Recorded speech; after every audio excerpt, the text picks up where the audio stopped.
So be it, Jedi.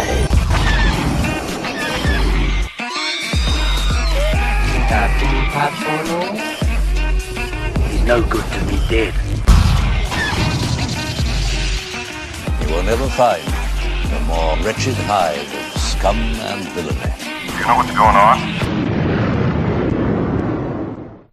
I'm here with Josh Taylor for this episode of Star Wars After Hours. Stefan is sick, so he's not here. There's just an empty chair.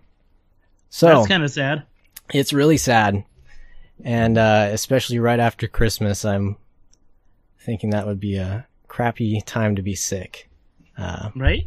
Yeah, and especially since we have so much to talk about with The Last Jedi and everything going on. So we have a lot to talk about. Well, I mean, you guys have talked about it, but... Yeah, no, but, me and you, we have a different take on it, I think. More analyzing it maybe as the film itself rather than kind of just a piece, in the puzzle, something that you can just plug in, your theories or anything like that. So I think that's the biggest problem people are having right now. Is looking at it as a piece of the puzzle? Yeah. Yeah, I think so because everyone's trying to see this character was introduced in The Force Awakens. What's going to happen now? And that's normal because it's a trilogy. That's kind of how you're supposed to look at it. But on the other hand, they're kind of losing out on looking at it as a movie as a whole. So right. I think that's one issue that a lot of people are having. And I think that's one of the reasons that the critics were so happy with this film. Mm-hmm. And that fans were so disturbed by it. Because I don't think critics were looking at it as a film that was a part of a larger thing. They were looking at it as if, okay, I've never seen a Star Wars movie before. What does this do for me? Right, exactly. And especially with all of the things that, all of the movies that Rian Johnson listed that he was working off of, kind of what he was using as inspiration. Like what we talked about, 3 Outlaw Samurai. That was a big one. You can see a lot of samurai influence. The kind of the old master, the old reluctant master, and right. Just the whole fighting style of everything. The fight scene with Luke and Rey, that was pretty crazy. Just the I think it was just a staff versus a random antenna or something right. like that. Luke just grabs an antenna and fights her with it, and that's pretty genius. Pretty ingenious, because that is one of those kind of using the environment and using the tools around you to fight, I guess. So that's an interesting thing that we looked at back in, it was June, July, something like that, about right. About 3 Outlaw Samurai and a few other things like that. And then you have 12 O'Clock High. Did you watch that? It doesn't ring a bell for me right off the top of my head now. So that is actually a World War II film. That's one of the movies that Rian Johnson listed for his inspirations for this. And basically it's about a group of bomber pilots, and not all pilots, obviously there's gunners and stuff like that, but about them getting into battles. It's their first time really bombing over the German borders, because they're in London, and so they're going across border and actually bombing in Germany. And this movie was made in 1946, so these are people who are actually in the war and telling their story of it. And it was interesting to watch, and then watch The Last Jedi, and then go back and watch 12 O'Clock High, and you'll see that there are parallels, and even in the footage, because 12 O'Clock High used all footage from World War II.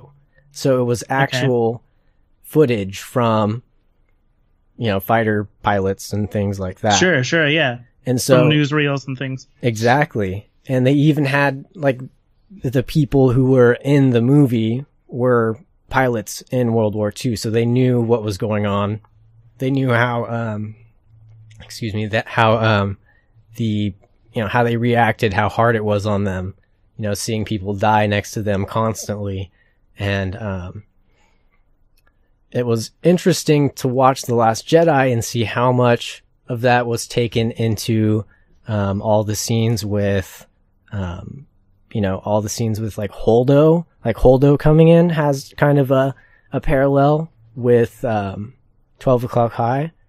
And, I think a lot of people thought that the bomber scenes and stuff like that were kind of ridiculous. I thought they were really good.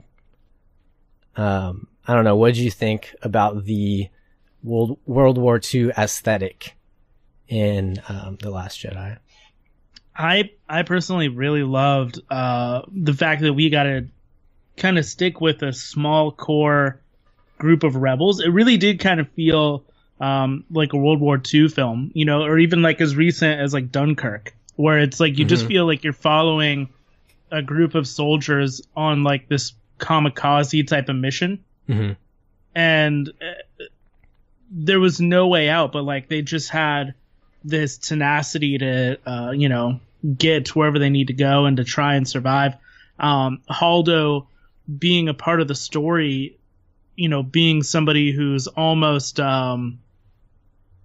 villainized, I guess, for a better word, but she ends up being, you know, heroic and gives us probably one of the most monumental scenes in a Star Wars film. Yeah. You know, like her death is such an amazing scene. The fact that they cut out the sound, they do everything, like that to me almost gave me even like a Saving Private Ryan type of vibe. Like the way that you sound for that kind of stuff was great. The initial scene in the film, you have all the bombers, and you're seeing one by one them getting picked off. Yeah, it really did feel kind of like almost like I was watching in real time a war happening. Right. I really liked a lot of the stuff that we got to see, and I like that we got to see Poe kind of take the reins, and you got to see kind of that chain of command involved in this, you know, group of, I don't even know how many, maybe like 12, 15 rebels. Yeah, there wasn't much left. Yeah, there's not much going on, but I think that that's what a lot of us really care to see. We don't care to see like a giant fleet of rebels. We want to believe that our last hope in surviving the galaxy's death is down to a dozen people. It's much more interesting that way, and I think them having problems with each other is realistic, but also it just added to a sense of drama in the film. And like Holdo, I know a lot of people didn't care for the character. I didn't mind the character. And we got to gain a character and lose a character in probably the most, like I said, monumental fashion imaginable. And I think it's the best death in this film. I think it's one of the best deaths in Star Wars, period. That it's not only was it silenced, but it like silenced the theater. Like, yeah, no one. Every time I've seen it, the only thing I heard was like, shit. Like either that or like, holy shit. Like, for sure. That was like, and the AMC theaters, did you see that they put up a notice on a lot of the AMC theaters put up a notice saying like the timestamp, like at, you know, an hour and 35 minutes into the movie, there's a pause, like a 10-second pause. This is intentional. I guess people were getting out of the theater thinking that they missed, like 10, 15 seconds of audio. So they're like freaking out. It's kind of interesting. Hold on, I'm going to fix something with the audio here. You can keep talking for our audience here. I think that it was a great, like, and I think it's what critics will probably, back me on this as well, is that the sound editing in this film in general was fantastic, but the artistic choices, like that choice to be able to cut sound for those few seconds, to be able to just like allow you to take in what you're looking at. Yeah. And just to think about that and be like, well, what even happened? Like, this is crazy. And it gave, taking away the sound, and I think, that's one of the things they say when like people go blind, they gain a better sense of like smell or hearing, like, so when you take that sense of hearing out of it, all you have is this image, and like it's all you're focused on, and it just makes it even more of a crazy moment that sticks out above everything else that happens with the Haldo character. And then like that leading into them getting to the salt planet of Crate, and like the whole rallying of the troops towards the end, getting behind Poe. It obviously it's a continuation, but if you're looking at it from the standpoint of just this film alone, you're looking at a bunch of people who were infighting to the point where like now at the end of this film, okay, we've got like still a dozen people, but we've got a secure leader in Poe, and he's going to bring us to, the promised land, hopefully, with the help of Rey and Finn and Leia and all these other characters. Yeah, and I was kind of thinking that when Leia tells the group to follow Poe, like he's like, follow me to the exit or whatever. When they're trying to find the exit, they're following the little crystal foxes, and right.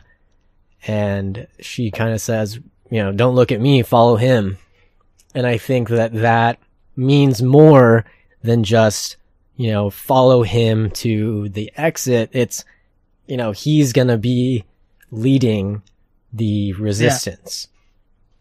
Yeah. And like in the, in the whole film, you have this like dichotomy of like, are you on Leia's side or are you on Poe's side? And the fact that she just gives the reins to him, says like, okay, going into the next film, we've got a clear leader, but at the end of this film, we've got a bunch of people on a mission that can clearly now take on that mission in a much better way because they're not so divided. Yeah, and they kind of understand each other at that point too. One thing that I was really surprised of on first viewing was Leia and Holdo after that, like kind of supporting that they knock him out pretty much.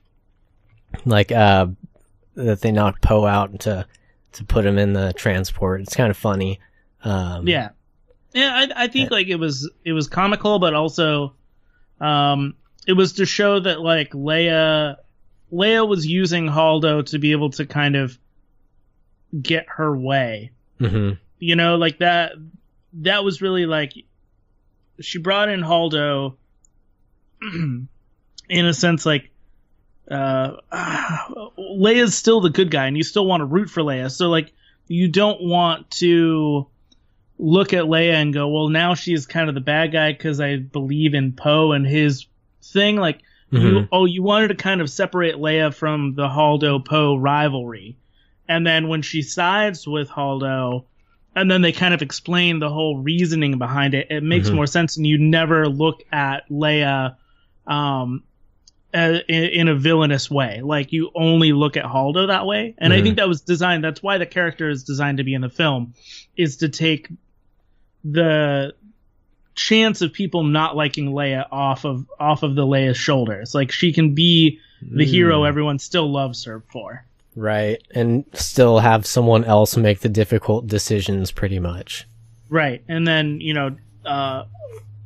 would it have been, in hindsight, because, Carrie Fisher died, to have her be the one with the crazy, stupid death, you know, and the kamikaze style shot into hyperdrive. Yeah, totally would have been. And have, you know, Laura Dern go on and continue to play Aldo in the next film.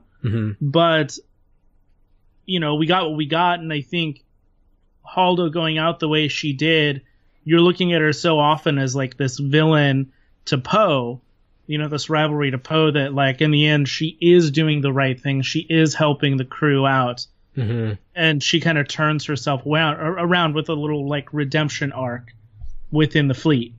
Yeah, and that kind of turns, you know, that obviously turns around the entire story. Is that, you know, you have this person that came out of nowhere, and I think that's something that a lot of people had problems with. I didn't personally have a problem with it, because obviously there's different people, you know, in the Resistance, and I haven't read the Bloodline novel, but I believe that she's in that as well, and it kind of explains, you know, her and Leia's relationship together. And one cool thing about the scenes with Laura Dern and Carrie Fisher is that Carrie Fisher actually, and Laura Dern wrote that scene. So, oh, I didn't know that. Yeah, so their little farewell scene, both that they wrote it together. So I think Rian Johnson maybe helped out a little bit, but all of their interactions were written by them. And that's cool. Yeah, the same thing made with it feel genuine. Yeah, I guess, you know, like they're friends for sure. So yeah, and I think that it's really sad that a lot of people are trying to discredit this, you know, this movie, just trying to discredit The Last Jedi about a bunch of different things. And there's actually petitions to remove it from canon, which is ridiculous. Yeah, that's so ridiculous. But like, it's Leia's last, like, it's Carrie Fisher's last performance, you know? And yeah, it's kind of, I don't know. I wouldn't say sacrilegious, but it's close to it, you know? To where you're just saying like, it doesn't matter. Yeah. So I think that there, you know, with any Star Wars film, there are things that you're going to love and hate. And that goes back to the original trilogy. I mean, like, there's people who are divisive on Ewoks. You know, there are people that love and hate Ewoks. So you're going to get that whole thing anyways. And yes, there are things that people love and hate about this film, and they feel strongly about them.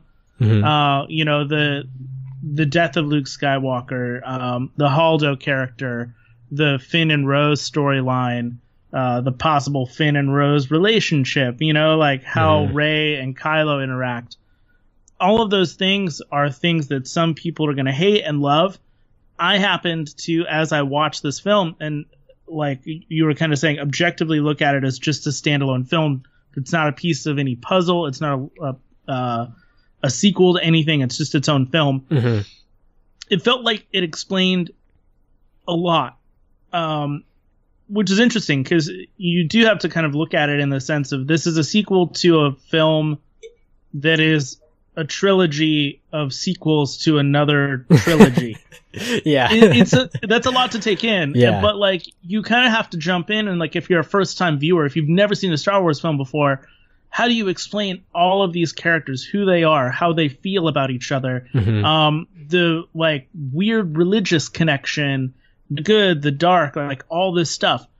Obviously there's pop culture references that like people just know. People know like Luke and Darth Vader, father, son, etc. But you might not know about everything. And the way, one of my favorite shots in the whole film is the way that Luke explains the Force to Rey, and how it's in everything, and it's a part of the world, and like the way that Rian Johnson shot it really looked like this like Nat Geo documentary. Yeah, that was kind of cool. It was like this really cool choice that he made that it really kind of emphasized the teachings that were happening with Rey. And you look at stuff like that for a first-time viewer. After 3 minutes of the Luke lesson, you're like, okay, I get what the Force is. I know why the Force exists, and like what it has to do with the good and the bad. You get why Rey and Kylo are struggling to connect, but then like not wanting, they're fighting for two different sides. You get why Poe and the rest of the rebels are on this mission.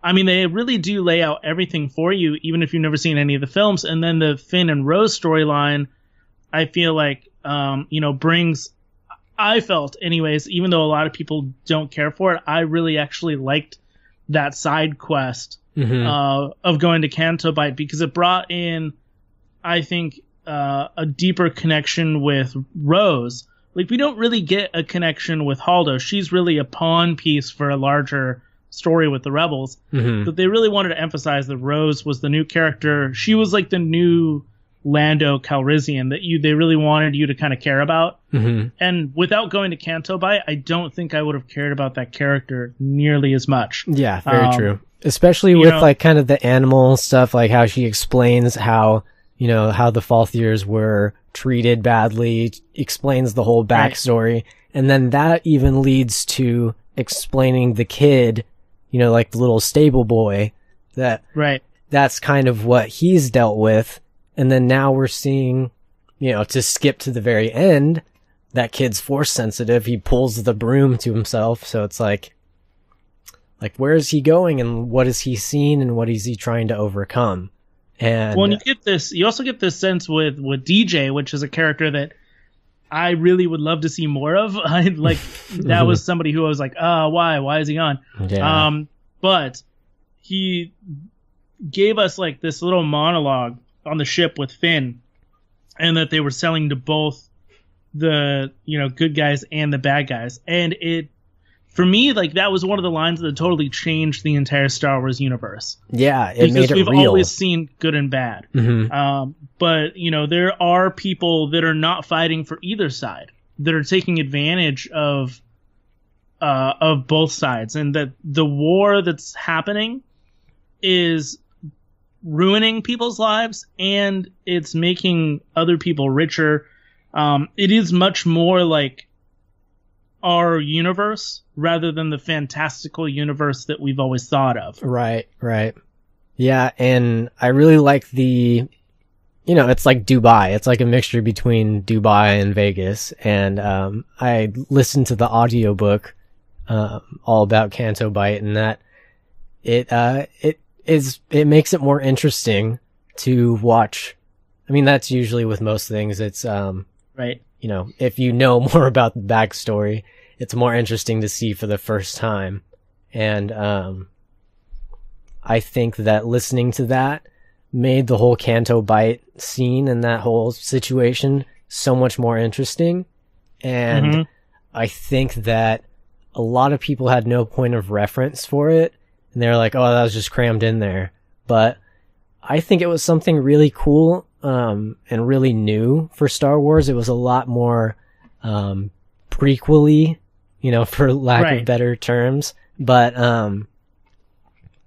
I think that I saw that you guys have a video about the animal liberation kind of. Oh yeah. Well, my wife Angie is vegetarian because she worked on a farm that rescues animals. And so as soon as she saw that scene, she connected with Rose and connected with the whole universe, and how Rose really comes from nothing, and how she was the slave child, and that they treat her just as badly as they treat the animals. And her in that scene of like taking the saddle off of that like horse, whatever, that in a sense it was freeing herself.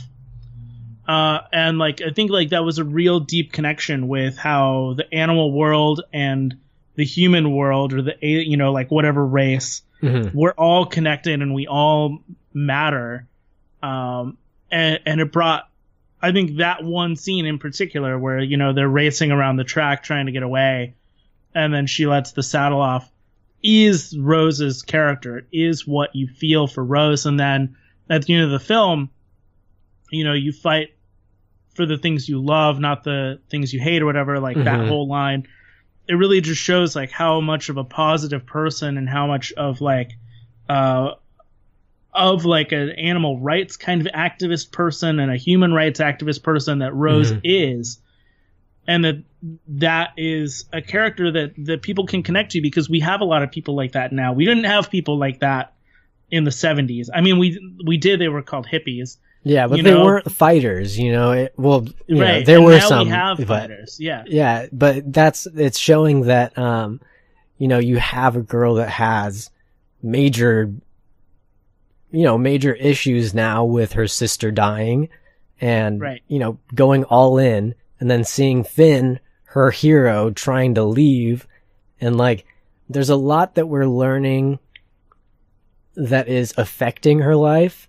But I'm curious to see where that's going to take her in 9.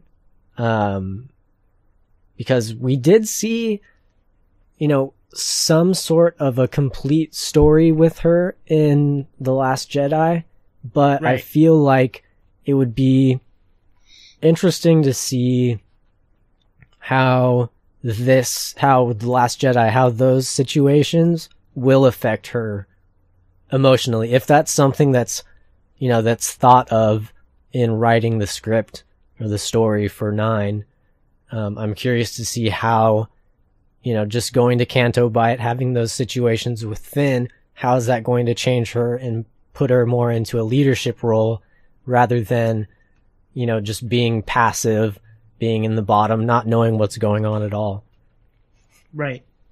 And I think, you know, in showing these kind of characters like Rose or Haldo, bringing them into the fold in this film, because like in the original series and even in the prequel series, we were introduced to all the characters in the first film of those trilogies, and we follow all 3 of those films with pretty much the same characters. We have a few that come in, like a Lando or a Boba Fett.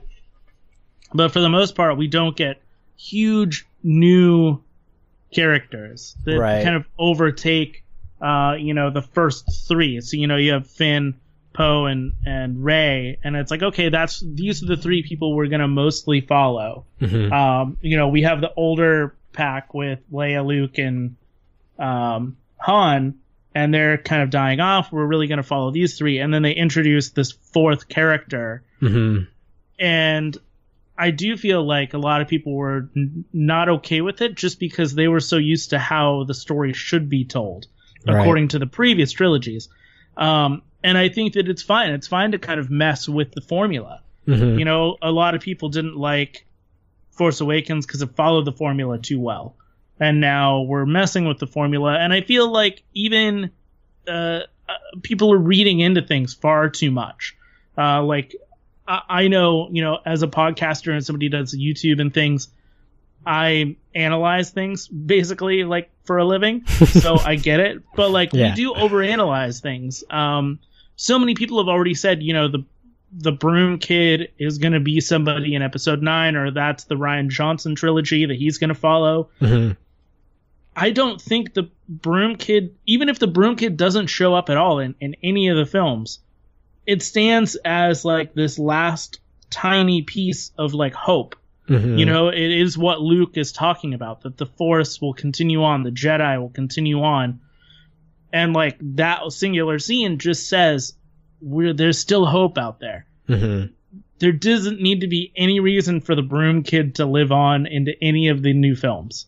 Right, him specifically, but it's kind of just explaining that there is, you know, there's Force sensitive people all throughout the galaxy, and even in different, which they talk about in the Canto Bight book, but they don't talk about it anywhere in The Last Jedi, is that there's now alternate dimensions in Star Wars. So there are 2 people in the book that are from an alternate dimension where they said that the Force fled to at the fall of the Jedi. And I thought that was really interesting because that's opening up to multiple galaxies and multiple realities. So it's kind of interesting to see where they can go with Star Wars when it's completely open. You know, they can go anywhere, but it's like they're stuck within, you know, any writer or director is really stuck within keeping this central theme, you know, keeping it Star Wars, but not straying too much, but still trying to keep it new. And I think that's where The Last Jedi did, it did really well in creating new situations, new places, but there was a lot going on. And there is a lot going on. Mm-hmm. And it's a film that you really do have to, which is so weird to say about like any fandom or anything. Like, it's a film that fans have to sit down with and really kind of like sit on and think about. Mm-hmm.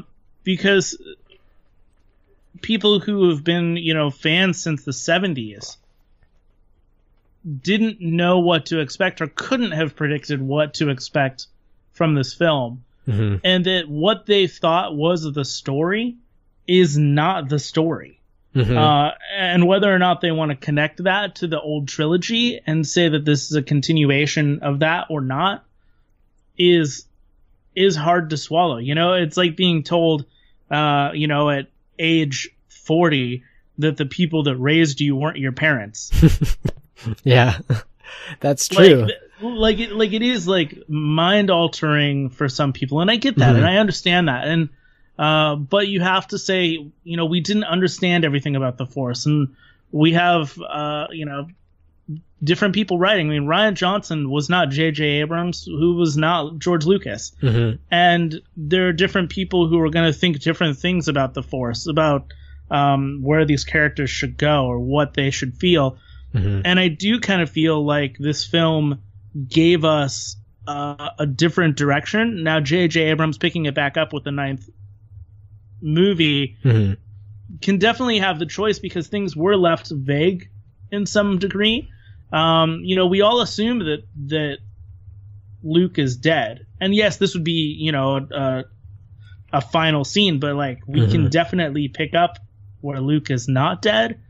That's a possibility. Yeah. You know, we have this theory with Network 1901 that Dale did is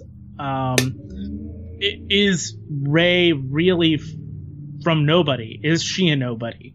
You know, she believes it now. I think Kylo Ren has kind of convinced her that she is a nobody, but it's still so vague and still open-ended. There's no definitive answer. You know, where is Rose really from? Like, what is her past story? Who was her slaver? Mm-hmm. We don't know all those things. We don't know all the details, and it allows for J.J. Abrams to kind of swoop in and fill in details. But Rian Johnson has really, I think, definitively changed what the Force is and how people use it or how people can use it. Nobody was expecting the fact that Luke could show himself on a totally different planet than the planet he was on. Yeah, just a Force projection. And just like have this like weird, you know, thing, and then he's using so much energy that he just like disappears. And I don't know how you feel about this. I constantly think about this though after the film, is that Rian Johnson wanted Luke to play the Obi-Wan role. I mean, he dresses like him. It's pretty obvious. And he dies in the same way that Obi-Wan dies, in the fact that he doesn't get sliced in half. He just disappears. And a lot of people, I think, are upset in the fact that he just disappears. But I actually really like the callback. I don't know about you. I do like it because it is something that is, you know, semi-canonically says that means that they're one with the Force. You know, that they have passed on, they've surpassed death to the point where they can come back as a Force ghost. That's what most people think, because, you have Yoda and you have Obi-Wan that did that. The only one that doesn't explain that is Qui-Gon, because he didn't disappear. But, Right. but he comes back as a Force ghost in Clone Wars. And, that's another thing. A lot of people, you don't have to watch the animated series or anything like that. It's not completely mandatory. But one thing I was thinking about today was that, it's kind of like watching the Super Bowl or watching the finals or something like that, NBA finals. It's like you're seeing the big game. You're seeing, this team's the best, these, whatever. So you can make your decision based off of that, that the Super Bowl or the NBA finals or something. And someone says, Right. "Oh, that Super Bowl sucked. That was a horrible game. I hate football." It's like, Yeah. you had the entire season that kind of explains who's in that game. This person got injured, so, they're not doing very well in the Super Bowl, so that's why they're not, things like that. I'm not like a huge sports person, so I don't have like a exact analogy for it, but, it's kind of like if you watch, Rebels and Clone Wars, I can almost guarantee that you like The Last Jedi. And, Yeah. Because a lot of people are like, that's so far-fetched, like, that's not, that's not how the Force works. And you see, like, the Leia scene when she's in space. That's, Kanan does that in Rebels. And then you have, like, the, Yoda catching the tree on fire with being a Force ghost. You see that in Star Wars Rebels, with the giant Force creature, the Bendu. He starts a Force storm, and it, like, makes everyone have to evacuate a planet. And it's like, that is canon. And Yeah. And I think that's, with Rebels or Clone Wars, Mhm. you are also talking about following non-Skywalker characters. Mhm.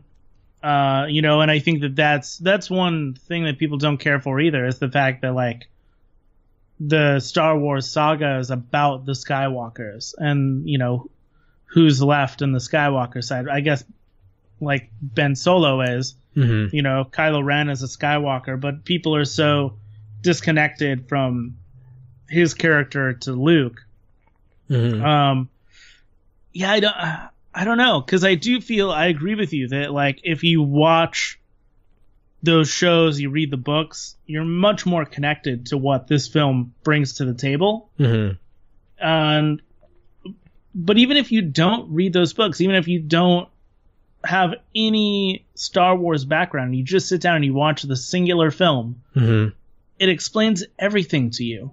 Yeah. And, like, there is a lot to take in. Yeah, that's for sure. We've got characters from 7 other films to go over. Mhm. But I think that if you sat down and watched this from beginning to end, the whole, 2 hours? A little over 2 hours? 2.5 hours. 2.5 hours? Mhm. God, it's so long. But, like, if you watch this whole 2.5 hour film, Mhm. you get the idea that Luke is the person that can save these people, and the only way that this film truly ends is his death. Mhm. And the fact that, the Force and the Jedi continue on. Right. And, his whole thing, it's time for the Jedi to end. And it sounds like Yoda is agreeing with him when Yoda appears to Luke. And he says, it's time. He says, like, yes, it's time for, you to let go of the past, you to let go of these old books. Yeah. It's like, have you ever read them? Like, they're not page turners. But the interesting thing about that, when he says that the tree contained nothing that Rey didn't already possess. And then at the end of The Last Jedi, when Finn opens the drawer, to get something out for Rose when she's laying down on the Falcon. Excuse And the me. books are there. And the books are there. And so I'm curious to what information's in that book and what is going to be passed on, and if it's going to stay with the Jedi Code or if it's going to be a whole new, whole new religion, or maybe not even a religion, just like a movement or a acknowledgement of the usage of the Force and how to balance it. Do you even think though that I was kind of thinking, when he burned down the tree and he burned down the books with it, that it was the acknowledgement that like the Jedi aren't bound to like this set of rules. Mm-hmm. The Force is much greater, and the Jedi are much greater than like this silly little like rendition of books that they call a religion. They can come in many different forms and in many different ways, and in a sense, it showed that different characters from different planets over time have become Jedi or like serious Force users for different reasons. Mm-hmm. And that their journey isn't always the same journey.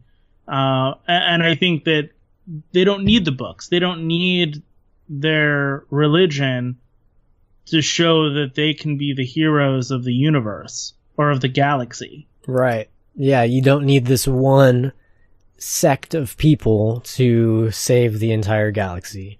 Because if there's only one left, that gives, that there's no hope there, that only one person or one line of people can help. But it could be millions of Force-sensitive people in the galaxy. And if they are, strong enough and taught how to use it, you could create a huge movement of something. And I think that the freedom of getting away from the Jedi Order, but maybe using some of the Jedi teachings, is the more important goal of The Last Jedi, and how to progress with the Jedi way or the light side, how they're going to coin that, whatever. I don't know if they're going to go back to a different religion or if it's just going to be a whole new thing that they create. Yeah. I don't know. Like that's kind of the excitement of where we're at now, right? Like we knew when we got the prequels that it would lead to the Darth Vader character. Mm-hmm. Like we knew that going into episode 1, that we were following Anakin from tiny little boy who races pods to Darth Vader, and we were figuring out how to get there. And then we've had the first, the original trilogy for a while, and then with Force Awakens, it was so exciting because we didn't know what we were going to get. And then I think a lot of people assumed what we were going to get with The Last Jedi. But I think we're kind of back to a point where we don't know. Mm-hmm. We don't know what anything means anymore. Mm-hmm. We don't know what episode 9 is going to be, because all expectations have now like completely gone out the window. Theories have completely gone out the window. And like they even say in the film, like what you thought you knew, you don't. Like you just don't know anymore. And I like that. I like that feeling. Yeah, it's not going to go the way you think. It's not. It didn't. And and I think that's a good thing. It's refreshing. And I think that it even George Lucas himself said that he liked The Last Jedi better than he liked The Force Awakens because it was more creative. It brought something new to the table, and he didn't feel like it was just rehashing the previous story. And even he could understand why The Force Awakens was needed and why it had to be like that you had to reintroduce Star Wars to a new to a new generation. Yeah, exactly. And then you had to refresh Star Wars for an older audience to make it so everyone could kind of grasp it. Whereas people don't, I grew up with the prequels. Right. Yeah. I'm 26. So, I think that people of our age range don't look at it the same as people who are a little bit older. I think they're more likely to like The Last Jedi because we are used to that same thing. You're like, this is laid out. We know what's going to happen, why this is happening. This is explaining all of our questions. Like, that's what the prequels were. Those were the answer movies.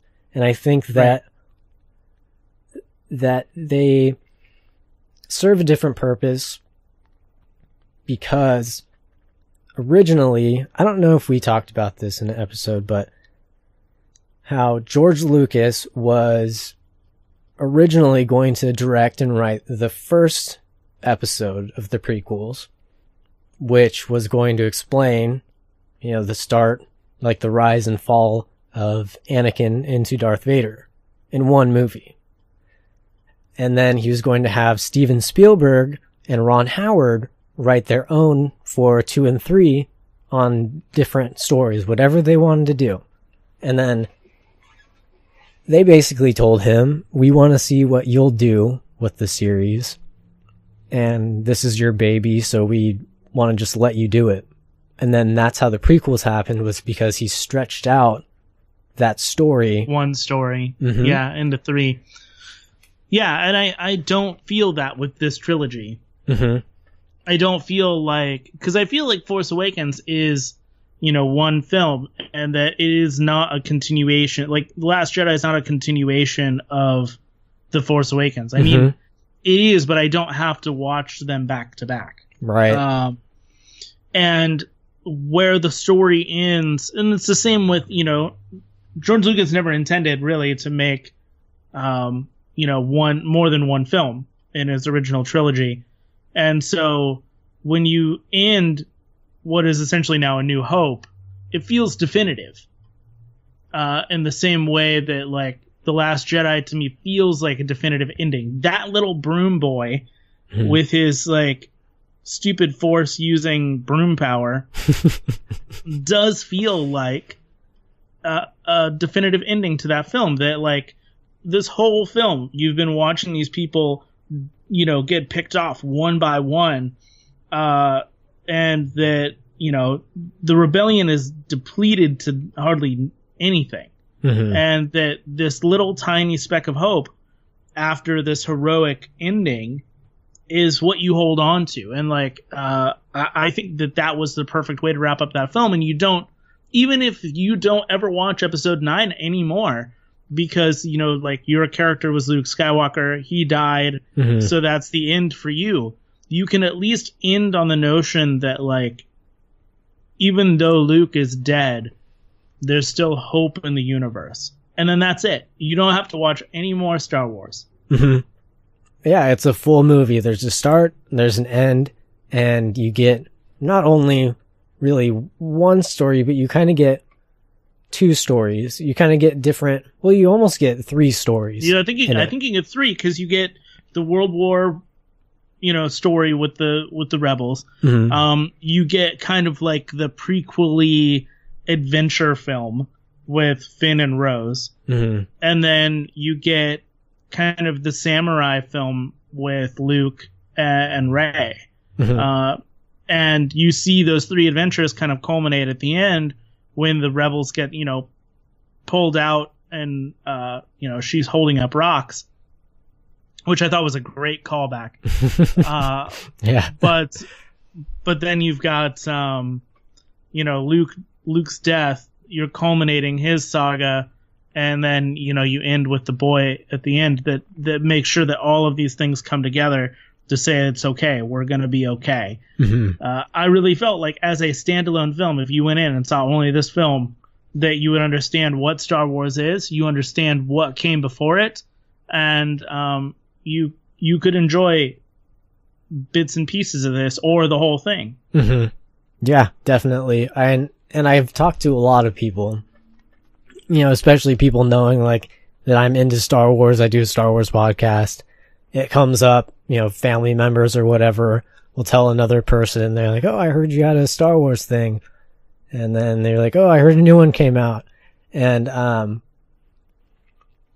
with a lot of Star Wars, you kind of have to preface it with, well, watch this one first, watch something else first, and then go to the movies and see this one. But, where that would be good to understand the story from a fan's perspective, I think you are right that you have a full definitive beginning and, a beginning, a middle, and end. You have you almost have a trilogy within, one story. Within its own film. Mm-hmm. Yeah. So it's like what George Lucas's episode 1 would have been, as far as, showing a movie that covers a lot of ground, pretty much. This one, it covers a lot of ground as far as multiple storylines happening at the same time. Right. And I think that's a positive and a negative on some ends. With one thing I thought of with The Force Awakens is I think that J.J. Abrams introduced a lot of characters, and he made it to where they're all important. And even down to like BB-8. Exactly. And so then at the same time, as filming is when Rian Johnson was writing the script. So he wrote it before it even came out, before it was even finished filming. He wrote The Last Jedi. He wrote The Last Jedi, so he had no idea what the fans' reactions would be to different characters and, how they would react to ending that character so quickly. Right. People like Snoke and Phasma and things, but I think that he pretty much pulled off the Band-Aid for JJ, saying, hey, too many characters. Right. So it's like, I think that it does leave not a clean slate, but it leaves enough room for it to be, now focus on these characters. We finished these stories, it's like, I finished these stories for you. Now, now you have something to work with. You have room to either bring in new characters, which I really hope that 9 doesn't bring in anyone major, because it wouldn't make sense. I doubt they will. I bet, if we see somebody, I would assume that it's a cameo type of thing. Maybe we see a flashback kind of situation, which is possible. I would love to see more of Phasma and Finn, and their interactions in a flashback type of scenario, because I do feel like a lot of things were rushed, and there were a lot of things that I would love to have seen more of. The connection between Snoke and Kylo, the connection between, Hux and Snoke, or between Phasma and Finn. All those connections, like you said, Ryan really did pull off the Band-Aid and just go, okay, yeah, we're done with this. Like, let's focus now on the main story. We're opening up a lot of... I think The Force Awakens opened up a lot of possibilities and a lot of stories to be told. And with Lucasfilm now doing all of these, side stories that aren't part of the saga, will we go back and revisit some of these characters? It's a possibility. It's a possibility that we go back and have a whole Phasma film, and how she becomes, part of the Stormtrooper army and whatnot. Like, there are possibilities to go back and revisit these characters. I think people need to understand that as well. Like, will we get a whole movie about Snoke? I don't know. It's possible, So I would like to definitely see a book, at least, but about Snoke. Yeah, we got the Phasma book, so it's possible. Yeah, exactly. And I haven't gotten into the Phasma book because really, she's not a huge character for me. She would have been if that whole double agent theory kind of came through, but it really, I wouldn't say she was disappointing to me, but I kind of felt like she needed to be out of the story for you to concentrate on Kylo and Rey in episode 9. So it's like, I understand why people were killed off. But I understand why people had problems with that if they're looking at it in a sense where they want to see the backstory of everyone. They want to see where everyone goes. And I think that's just something that we won't get anymore, that I don't think needs to be done. I think that you should just concentrate on having a great movie and then work the story in with it, which is how the original trilogy worked. You know, there are 3 different directors. They're, different writers, and George Lucas laid out the main story, but you have, different people working on, everything. So that's why A New Hope and Empire Strikes Back are so different. But then you have, like, me personally, Empire Strikes Back is my favorite Star Wars film, and that was Irvin Kershner. And so it's not, George Lucas wrote the story, but he wasn't the script writer and he wasn't the director, and it has a different feel to it, and I like that. It does, yeah. And this movie had a way different feel than The Force Awakens, and I think we'll go back to the way The Force Awakens does feel, in a sense, with J.J. Abrams taking the helm again. I kind of agree with you. I almost feel like I wish somebody new was taking over for 9. But I don't mind. I do mind the fact that, like, George Lucas wrote and directed 1, 2, and 3. Because it did feel cohesive, but it felt like one really long film. It never felt like a standalone piece. It never felt like with this film where Rian Johnson said, I want to tell you my Star Wars story. Right. Because this is the only chance I have. And so I really did like that. And I don't mind it as much with J.J. Abrams coming back for a second time, just because this will be the end of this trilogy. So he'll want to once again tell his Star Wars story from beginning to end and end it completely. Yeah, that would be good, because then he can kind of wrap up his own ideas that he probably tinkered with a bit and just didn't put it in. Now he's like, I'm sure that, when you're writing, when you're doing anything like that, you create your character backgrounds. You have this character, he wears this because he comes from here, he does that. You don't need to tell anyone that, but that's just something that you have to have in your head while you're writing to kind of get it, get the people in context. So I think that he has that. And I do think that the people who really want that information can pick up the books, can pick up the graphic novels, can watch Rebels, can watch Clone Wars.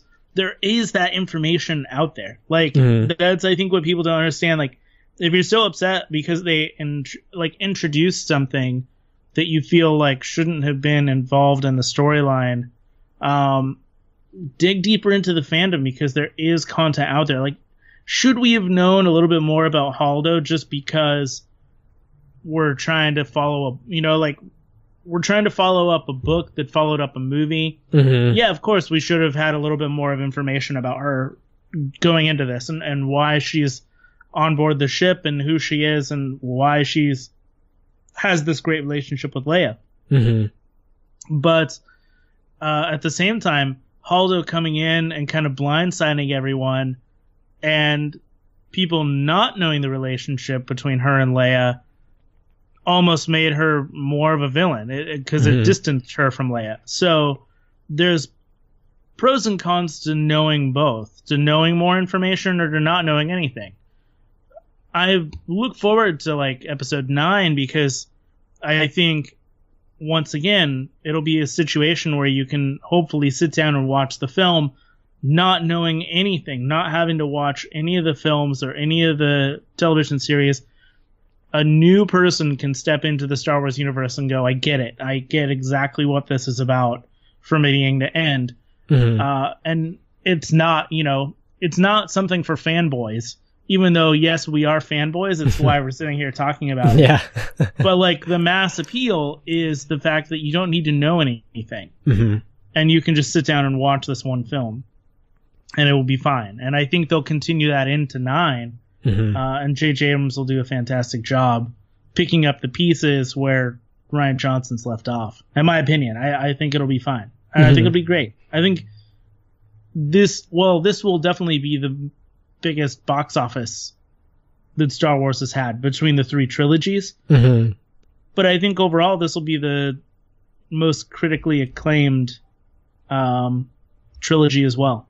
Yeah, I think so. And what do you think as far as like Academy Awards, things like that? Do you think that Star Wars The Last Jedi is going to get any recognition in anything other than soundtrack? Than sound and visual effects and things like that they're always in. It's tough because like you always have like these kinds of movies, the huge blockbuster films always end up with like the visual and sound editing and things like that. I don't know. I could see an honorary award going to Carrie Fisher, right? Or Mark Hamill. That's a possibility. I don't know if we'll see a Best Actor award for Mark Hamill. Yeah, I doubt that because there's a lot of things. There's a lot of Oscar bait out there. There's a lot of things that they make just so that they can get awards for. Yeah, and I don't think that Star Wars is that. Truthfully, anything under the Disney umbrella is hardly ever Star Wars or Star Wars, Pixar, Disney, Marvel. None of that stuff is really ever going to win Best Actor or whatever for anybody. I mean, they came really close with Johnny Depp being nominated for Pirates of the Caribbean. I think that was the last time a Disney-owned film was up, and that's fine. Star Wars will win Best Sound Editing. I can tell you that probably Best Soundtrack.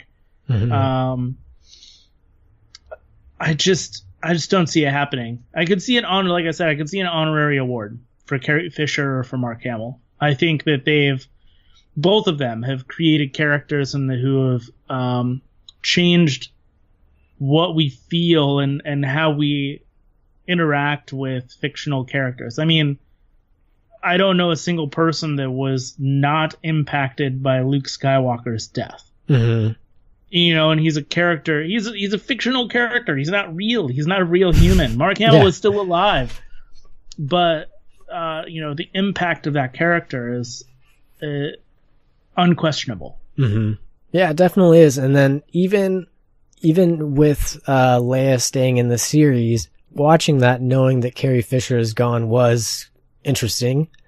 And it is, especially when that moment with Luke and Leia. That was so heartbreaking. Yeah. Yeah, it's like no one's ever really gone. And that was like it was like foreshadowing, It's that was kind of that was one part that brought a little tear to my eye because it's like that's kind of it's kind of breaking out. It's like breaking the breaking the fourth wall, but but not purposely. And right, obviously, they never wrote that scene to be as deep as it was. Yeah. After Carrie Fisher's death, though, it means so much more. Mm-hmm. I'm trying to think of like what I could. I mean, like, I don't feel like Leia's in the film enough to be, you know, a best actress or even best supporting actress. I don't know. I don't know what. I mean, I can tell you that they'll end up with a ton of like MTV video, you know, awards, and they'll end up with honorary awards or whatever, Saturn awards, those kinds of smaller things. But I think the impact of this film will be felt for a long time. I mean, there's never been a film like this that has changed a fandom. I don't feel like. So I think that it's groundbreaking in that way. Yeah, it divided a lot of people, which is surprising. I think a lot of people were divided. They saw the score and they decided which team to play, like which team to go for, basically. Right. So there's a lot of people who went off of that, the Rotten Tomatoes score, which was actually, someone claimed to have created, multiple bots that would just create bullshit accounts and give bad reviews for The Last Jedi on not on Fandango, on Rotten Tomatoes. So it got it down to like 53%, even though the critic score was like 93%. And it, I think that people fell into that trap, and you can see who, you know, some people just didn't like it, and that's fine, you know? Right. Because it didn't answer the questions they didn't want, or that they wanted it to answer, or they just didn't like it. Maybe it's too long for them, they couldn't pay attention, whatever. But I think that just the cultural phenomena, either one of those, which one is the singular or plural, is that they saw that bad review and then found reasons to not like it. Yeah. And I think that's the majority. That's for sure possible. Yeah. But let's take a really quick break and then we'll get back into that for a second. Now I kind of just wanted to talk a little bit about, I've seen this on forums and, Facebook comments everywhere. Disney is ruining Star Wars. And it's like, I don't think people get how companies work. Like how Disney owns Lucasfilm, and then Lucasfilm makes Star Wars. And like, you know, Disney isn't killing Star Wars. If you think that that's happening, it's Lucasfilm. And then even Lucasfilm gives their directors and writers almost like 100% freedom as long as they stay within the, you know, within canon, basically. I mean, if you're going to say anybody, you're going to say like Kathleen Kennedy, right? Like that would be, you know, as somebody heading Lucasfilm. Disney really plays the role of distributor. And I'm sure that they give notes to a certain extent. But I really feel like they're more or less hands off. They've got so many projects happening at once. You know, I doubt that it's Bob Iger calling up Kathleen Kennedy saying, you know, I saw the latest reels and it's not working for me. Yeah, I doubt it, because, you know, they really just say yes or no. And, I think that a lot of people are also saying that they're putting some sort of political agenda forward, and I've seen a lot of people be very harsh and very racist about it.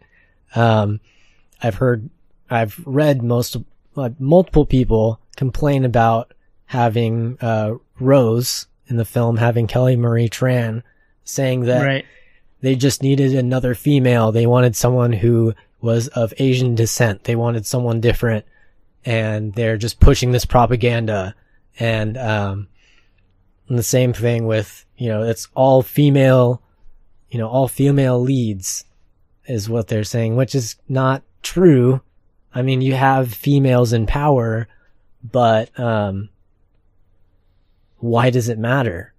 I mean, you weren't going to change the, dynamic of Rey being the main character to, then, I mean, like, this is more, I do feel like Force Awakens is Rey's story, and I do feel like The Last Jedi is more of an ensemble cast film, but obviously Rey is going to be is the Luke Skywalker of this series, and you're not going to abandon that.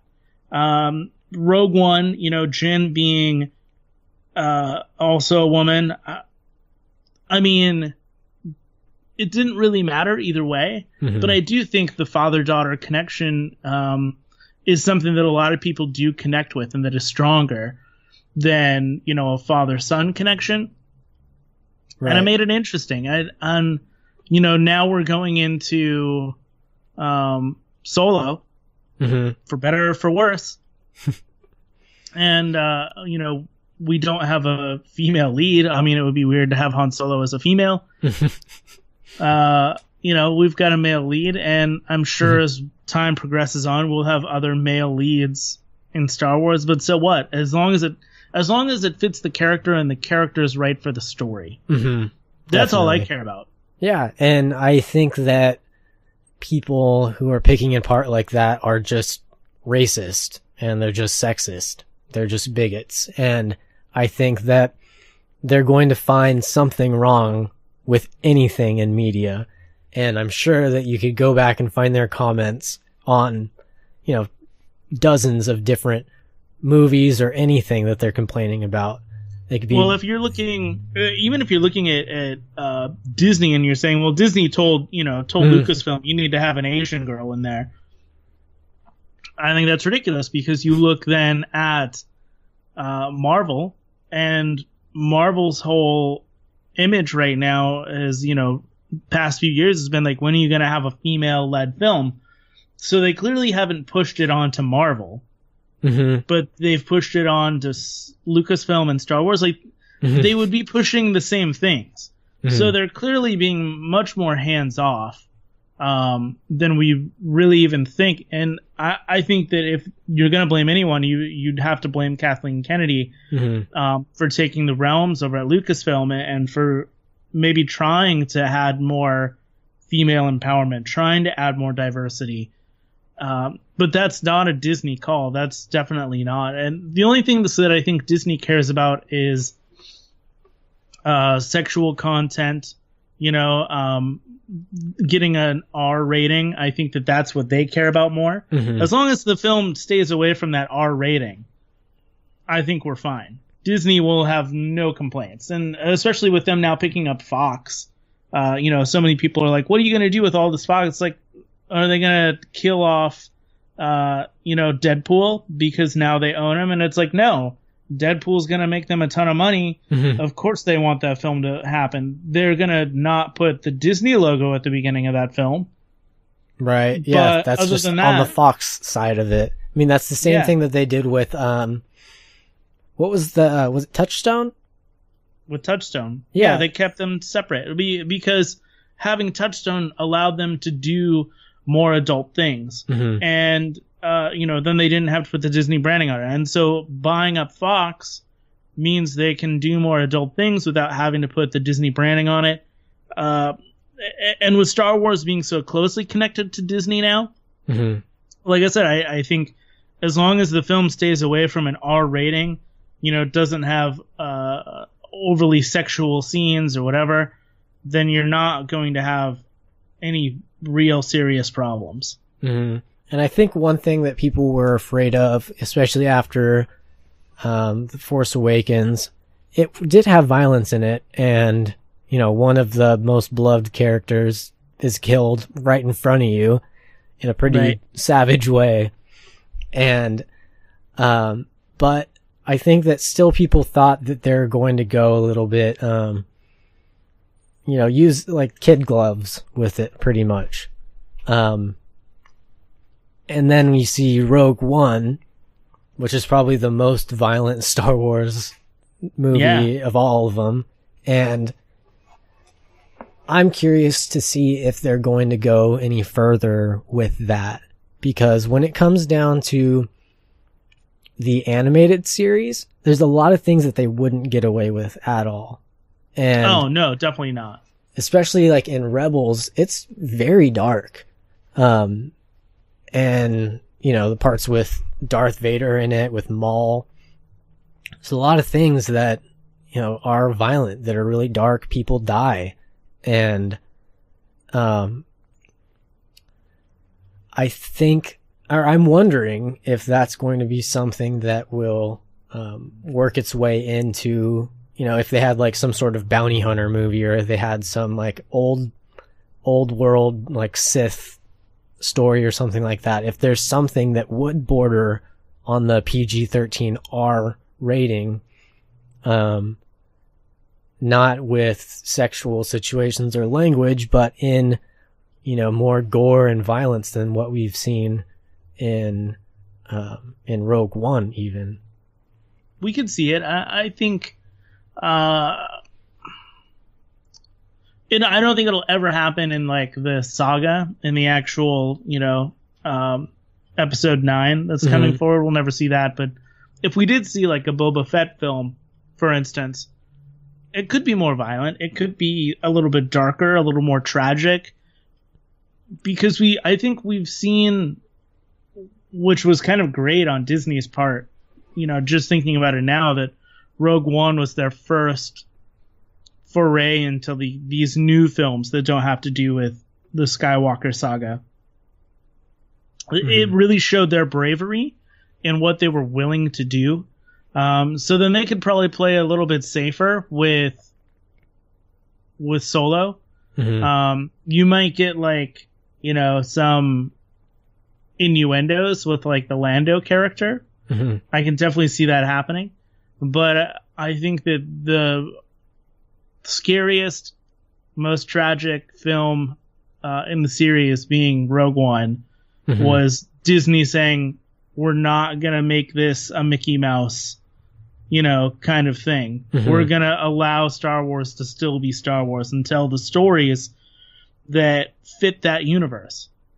Right. Yeah, exactly. And that opens it up really to explore a lot of darker subjects. And what do you think with Solo? Do you think it's going to be more aimed towards a kid's movie, or do you think that they're going a little bit more adult where Rogue One is going? We haven't seen anything, but, you know, what do you think? I mean, I would think we're going more towards the adult side.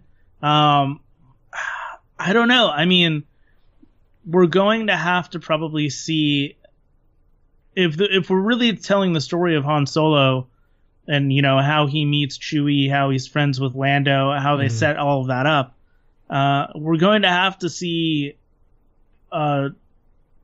more kind of badass Han Solo that's like willing to just kill people. Yeah, you know, he's really a scoundrel. Before he meets Luke, and he's a drug dealer, basically. He's a I drug mean, smuggler. He's not a great guy, and I think that we might see that side of him more so, and definitely with Lando being, I mean, basically a space pimp. You know, we're gonna see that side of him. We're gonna see Chewie, you know, in situations where probably his family is not going to be in great standings. You know, we're gonna see some Wookiees die, I'm sure. Yeah, I'm gonna say it's gonna be a mix of tragedy and comedy. But I definitely don't think it's gonna be a kids film. Yeah, probably in the same vein of Rogue One. Yeah, and it's really hard to see what it could be, because with this, if we go back to with The Last Jedi, if we go back to what Rian Johnson was saying about his influences and things like that, that kind of gave us an idea of what we're dealing with, and we ended up getting exactly what he said he was doing. But with Solo, we've got Chris Miller and Phil Lord, that they got, they got canned from that movie, or creative differences, whatever. And, then Ron Howard's came in to direct the rest of it, did reshoots, and which way is it going to go then? Because we have a director that has made legendary films that are very deep and emotional. And then you have the Lego movie guys, you have 21 Jump Street guys, Right. So it's like, they obviously 21 Jump Street, that is more adult. It's an adult buddy cop comedy. And But then you've got like Apollo 13, and like it could be a family film, but it's a dramatic family film. I kind of think you're going to have both sides of it. It really depends on if both of those feelings mesh well or not. It really depends on it. I think Solo stands on whether or not two different directorial ideas can mesh together. And so far, to be honest, there have been very few films that I can think of that lost their vision and gained a new vision midway through shooting and had to do reshoots and came out successful. Like automatically Suicide Squad comes to mind. Yeah. With reshoots and stuff like that. The Good Dinosaur comes to mind. Stuff like that did not fare well. And, that's quite a possibility that this may not be the film that we really want or care for. And especially with Han Solo being a character that people so closely associate with the original series, and how much they love that character, and how much people love Harrison Ford. Yeah, and a lot of people are like, oh, it's, this is sacrilege not having Harrison Ford, and it's like, how are they going to do it with Harrison Ford? But right. And then some people, I might be included in this, but why do they need to tell this story over other things that could be explained? But it is something interesting to see is, Han Solo and Chewbacca and their relationship, because there's not anything really explained about that. You have some stuff in the EU that's gone, so there's nothing really explaining. I mean, you just do assume that that Han saved Chewie. I mean, you get that kind of feeling. But I agree with you. I would much rather see a straight up Lando Calrissian film. But I think that this is an experiment. Maybe it'll go well. Maybe it won't. We'll see. And they'll learn from it. They're obviously not going to, if it sucks, they're not going to greenlight more films with characters that we've already kind of known. Yeah. They're going to pick B and C roll characters. They're going to pick, or they're going to create whole new stories like in Rogue One, where you know about it, you hear about it, but you didn't know any of these characters beforehand. Right. And so it's like it still ties in with the story, but it brings a whole new cast to it. It gives a whole fresh new story that explains something else within the Star Wars universe rather than. And I think that's what, and I think that's what, if anything, if Disney is going to be interactive in what's going on at Lucasfilm at all, it's going to be the fact of Han Solo didn't make the money we thought it was going to make. It became a project we're not comfortable with. So let's no longer make standalone films about characters we already know. Let's more focus on new stories with new characters. I think that's where Disney gets involved, because I don't really think that they care as much what the story is, as long as it's a good story. But they care about, if the money they're investing is coming back to them. Yeah, definitely. So they have to know, they have to say yes or no, or they have to pretty much come up with the idea that either they want a specific director.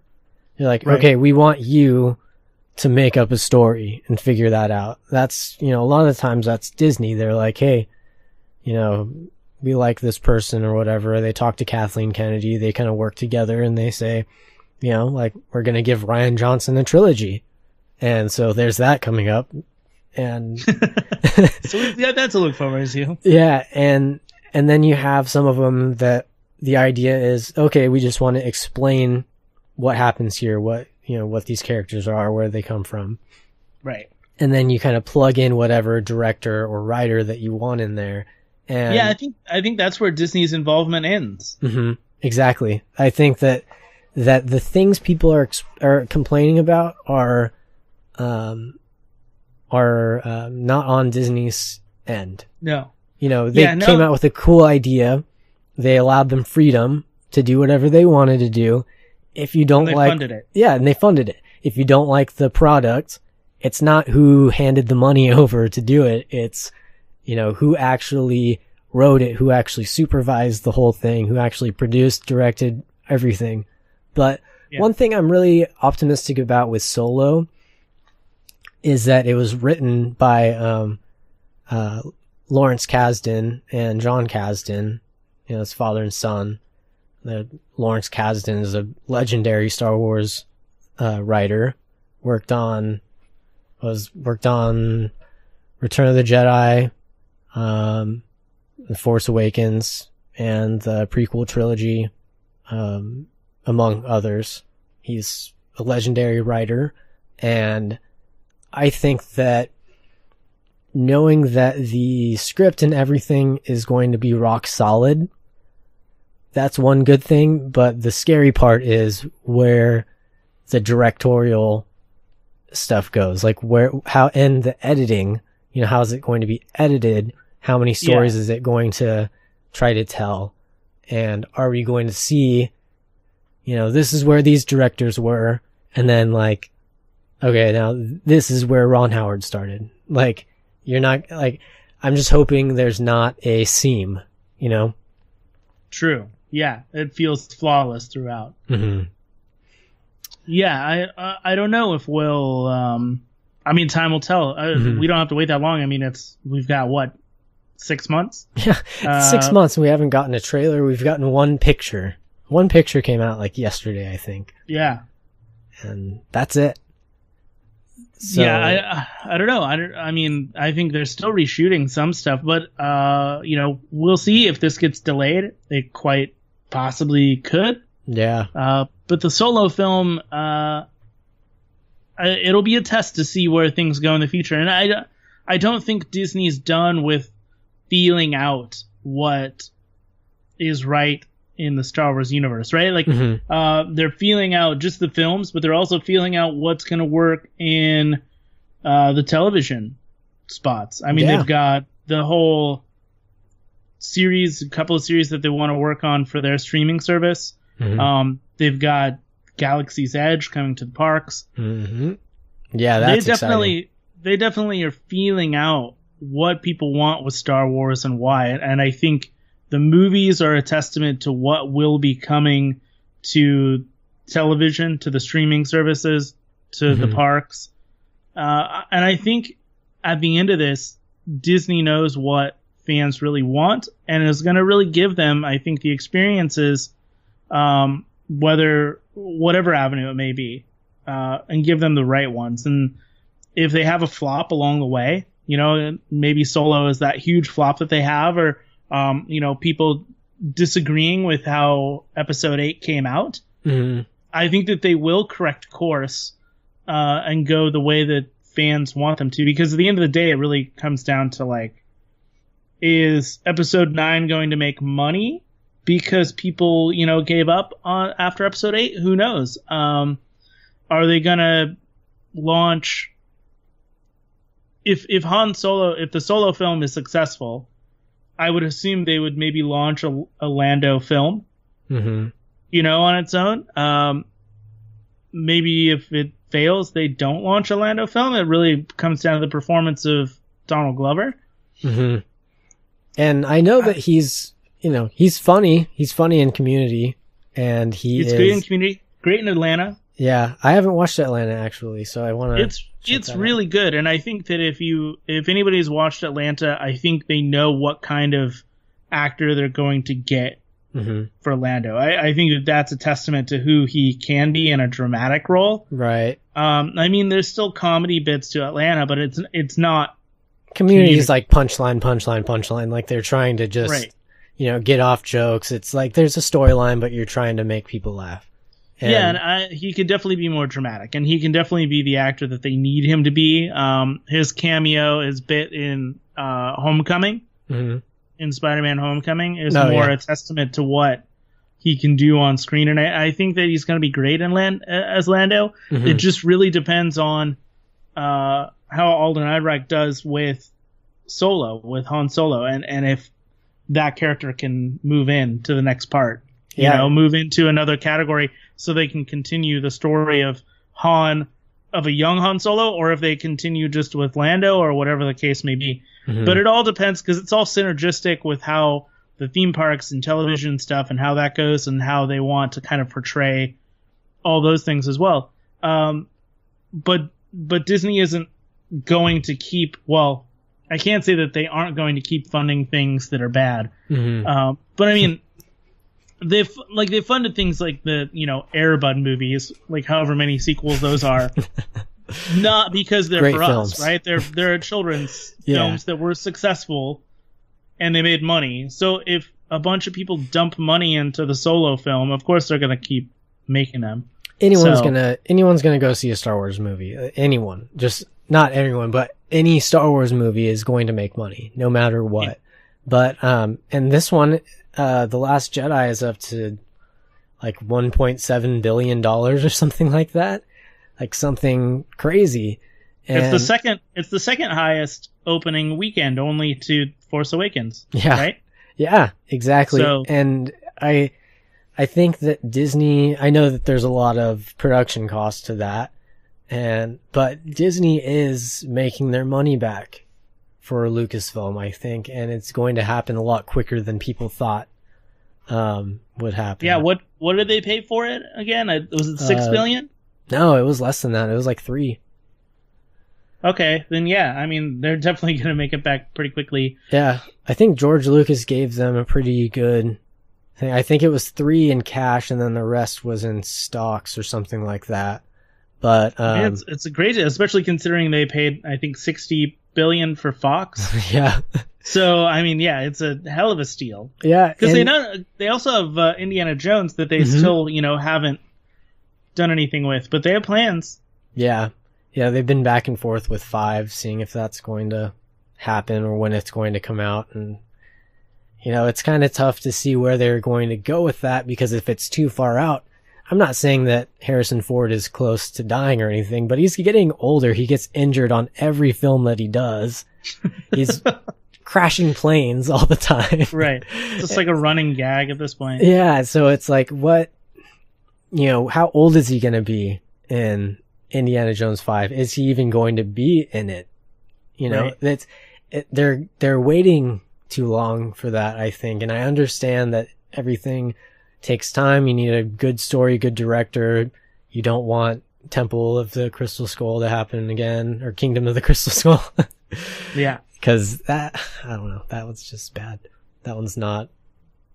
I just delete that. I'll delete that from my my Indiana Jones canon. Yeah, I would gladly delete that. I would gladly delete that way faster than I would delete Episode 8. Oh yeah. Episode 8 is, I think, a fantastic film, and people do need to see it again. And if you feel weird about it, or if you feel like you didn't catch everything, you didn't get something, you feel wronged, see it again, sit on it.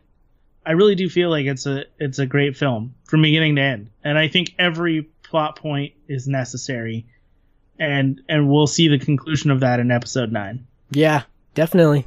I agree with all of that, and I think that is actually the perfect place to end this episode here, because I think that people need to watch it multiple times if they are Star Wars fans, to get that it's not that it's not for them, it's not that it's not for us Star Wars fans, but it's for everyone. And, you know, it is great from start to finish. You can take things out and it's still great. And I think that it will stand the test of time. But yeah, anyone who's watching this who hasn't seen The Last Jedi, you made a mistake for listening to this or watching this, because we gave away a lot of the points, but it's, you know, by this time I think we're in a spoiler free zone Yeah, we're fine. Yeah. But I think that if anyone doesn't like it, give it another shot. If you don't like it, that's fine. Like, you know, I'm not going to disagree with anyone about not liking it, but if you have a stupid reason not to like it, then I'll let you know. Right. But, yeah, I think that is about it. How about you go ahead and just, plug your shows and all of your information where everyone can find you. Stuff. Yeah. You can find me on the podcast feed at Network 1901. Head over to network1901.com. You can easily click around our site for all of our podcasts, which I host several of. Modern Mouse Radio every Wednesday, and we have different serials that we do all the time. Dale hosted a series called Discovering Star Wars not too long ago, which was a fantastic series for any Star Wars fan. But I'm currently hosting the Disney Decade, which is a whole entire series about the highs and lows of the 1990s at the Disney Company. And then, of course, we have our YouTube channel, youtube.com/network1901, 3 videos a week, tons of Star Wars content over there, tons of Star Wars theories and analysis. So if you're interested in that kind of stuff, and we sell them, you can kind of see them up above me. My wife and I sell mouse ears and hats. We've got this really cool Rebel Scum hat that I think any Star Wars fan that one's awesome. would love to have. So if you're into trucker hats or into mouse ears or into anything like that, hit us up at modernmouseboutique.com. Perfect. And for anyone else who wants to check out anything Star Wars After Hours, go to starwarsafterhours.com. And you can also find us on every podcast listening platform. So thank you everyone for watching and listening, and we will see you next week. So be it, Jedi. That fool platform, he's no good to me dead. You will never find a more wretched hive of scum and villainy. You know what's going on?